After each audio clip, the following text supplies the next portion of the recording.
Ladies and gentlemen, I present to you my friend, a friend of India, a great American president, Mr. Donald Trump.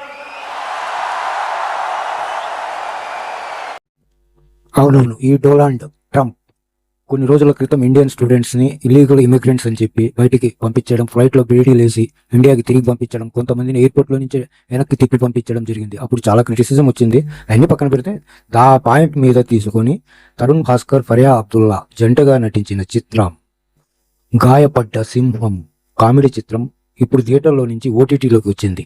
Hi, hello, నమస్కారం, ఆదాబ్, వనక్కం, సత్ శ్రీ అకాల్. నేను the social media beggar channel నుంచి. మూవీలో మన hero ఒక అమ్మాయిని love చేస్తాడు. ఆ అమ్మాయి ఫాదర్ డబ్బులు సంపాదించాలి, అమెరికాకి పోవాలి అనే కాన్సెప్ట్ ఉండేసరికి మా హీరో కూడా ట్రై చేసి అమెరికా ఫ్లైట్ ఎక్కి అమెరికా ఎయిర్పోర్ట్ లో దిగంగానే మన డోలాండ్ మన హీరోని వెనక్కి పంపించేస్తాడు. అక్కడి నుంచి మా హీరో రివెంజ్ ప్లాన్ స్టార్ట్ అవుతుంది. ఈ రివెంజ్ ప్లాన్ లో డోలాండ్ కూడా ఎంటర్ అయి ఉంటాడు. అక్కడి నుంచి బొమ్మరిల్లు, కేజీఎఫ్, సాలార్ లాంటి మూవీ స్పూఫ్ వల్ల కామెడీ జనరేట్ అవుతుంది. ముఖ్యంగా శ్రీ విష్ణు పోకిరి స్పూఫ్ అయితే సూపర్ గా అనిపించింది నాకు. ఫ్రెష్ అండ్ క్రేజీ థాట్ తో వచ్చిన గాయపడ్డ సింహం ట్రంప్ మీద హీరో చేతబడి చేయాలనే కాన్సెప్ట్ డైరెక్టర్ ఒక రకంగా డేర్ చేశాడని చెప్పొచ్చు. తరుణ్ భాస్కర్ తనకున్న కామెడీ టైమింగ్ తో ఫుల్ ఎనర్జెటిక్ గా నటించాడు. తన ఎమోషనే తప్ప పక్కన ఉన్న ఎమోషన్ కి అస్సలు కనెక్ట్ కాని క్యారెక్టర్ మూవీలో తరుణ్ భాస్కర్ది. మూవీలో శ్రీ విష్ణు కనబడే సన్నివేశాలు కూడా బాగానే ఉన్నాయి. మొత్తానికి హీరో ట్రంప్ మీద చేతబడి చేశాడా, ఆ చేతబడి చేసేవాడిని పట్టుకున్నాడా, ఆ చేతబడి చేసేవాడు ఏమడిగాడు, ఎటువంటి సన్నివేశాలు, మూవీ ఒక ఫ్లోలో సాగుతూ కామెడీ జనరేట్ చేస్తుంది.